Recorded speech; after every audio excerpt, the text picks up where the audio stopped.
Jadi memang sesuai dengan analisa di watchlist sektor, ya, retail berbasis lifestyle yang dimana MAPA ini merupakan salah satunya.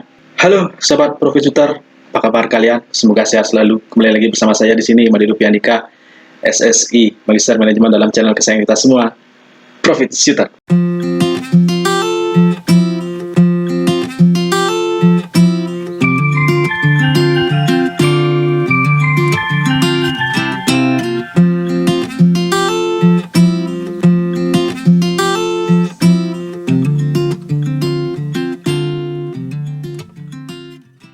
Nah, jadi dalam video kali ini saya akan membahas sebuah saham yang masuk dalam watchlist sektor yang sebelumnya sudah pernah diupload.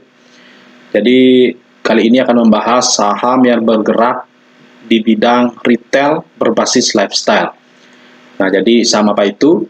Sebelum saya lanjut, silakan teman-teman pencet like, ya, kemudian bisa komen dan juga subscribe apabila nanti kalian mendapatkan manfaat dan juga insight-insight baru dari video-video saya.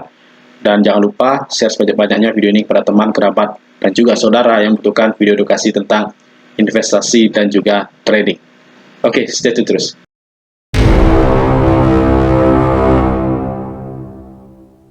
Baik, rekan-rekan sekalian, kali ini saya akan membahas saham yang tergabung dalam MAP Group. Nah, jadi saham ini merupakan saham dengan kode emiten MAPA atau MAP Aktif Adi Perkasa.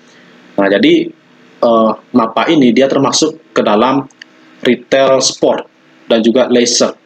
Nah, jadi ini merupakan sektor konsumen non primer.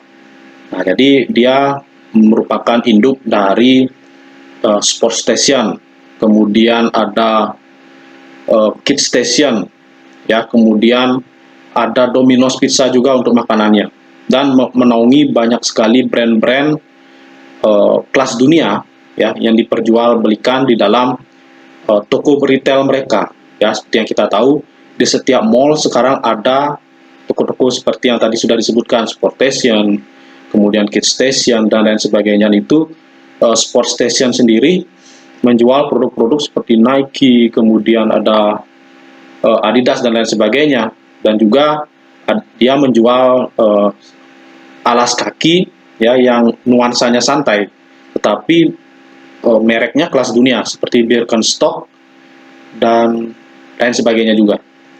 Nah, jadi kenapa MAPA ini menarik? Jadi MAPA ini masuk ke dalam watchlist sektor saya untuk yang kemungkinan bisa survive, ya, dan bertahan sampai Q1 2023 nanti apabila benar terjadi resesi. Nah, jadi karena dia sektornya adalah menengah ke atas, ya seperti biasa nanti akan dipush, ya, konsumen-konsumen mereka itu merupakan konsumen yang spending money-nya lebih banyak, ya, yang lebih diprioritaskan untuk spending money-nya. Nah, selain itu juga kalau kita lihat sendiri dari harga saham MAPA, ya, itu dari awal tahun itu sudah trennya naik, ya, bergerak dari ring harga 2.260 sampai kemarin sempat menyentuh 3.470, ya, meskipun kembali turun ke 2.800-an. Nah, artinya memang saham MAPA ini sedang dalam kondisi yang bagus, ya, kondisi yang baik. Tadi kalau kita bicara dari sisi konsumennya, ya, karena nanti dia 2023 itu adalah katanya gelap akibat resesi, jadi ini tidak terlalu berpengaruh terhadap orang kaya. Nah, jadi tipikal orang kaya itu dia lebih takut apabila ada isu kesehatan seperti pandemi kemarin. Nah, jadi kalau orang kaya karena pandemi, dia tidak bisa keluar, tidak berani, ya, karena itu meresikukan jiwa mereka sendiri. Tapi kalau hanya masalah resesi atau inflasi, ya mereka tidak terkena dampaknya. Ini terbukti juga dari laporan keuangan, ya. Kalau kita bisa lihat laporan keuangan dari MAPA itu hanya rugi tahun 2020, hanya kuartal kuartal kedua dan kuartal ketiga. Kemudian di tahun 2021 hanya di kuartal ketiga saja. Nah, ini pada kuartal 2 dan 3 tahun 2020 itu masih kita lagi awal-awal pandemi, kan. Kemudian kuartal ketiga 2021 itu masih kita dalam suasana varian baru Delta.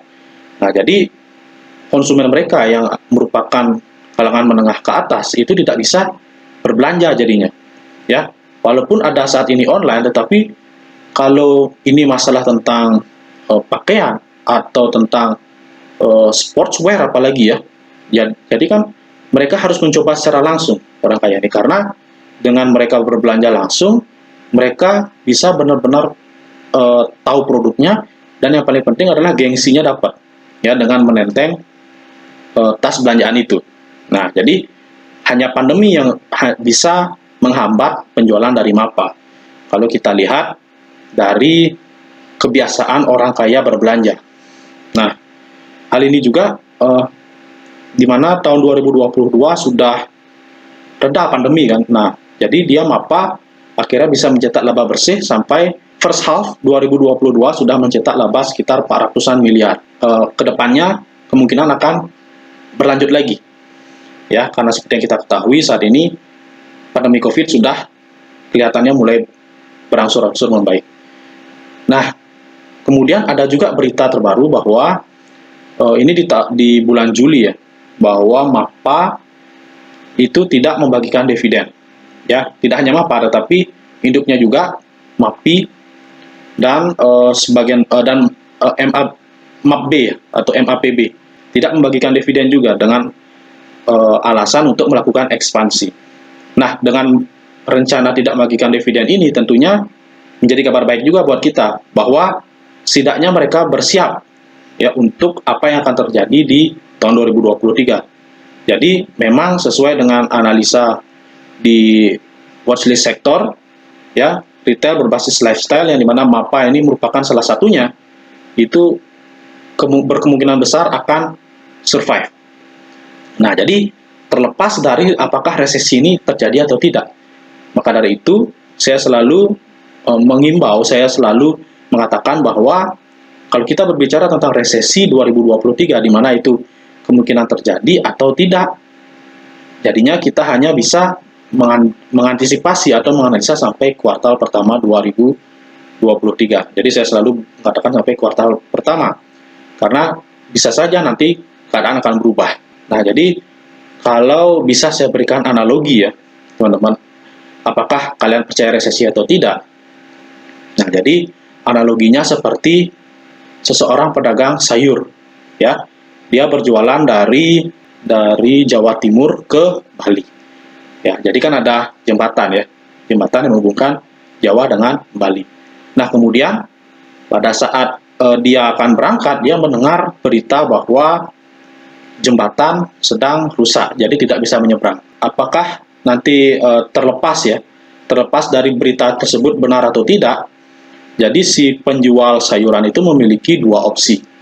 Dia percaya atau tidak percaya. Kalau dia misalkan percaya, ya sudah, dia tidak jadi berjualan. Berarti dia meresikokan dua hal.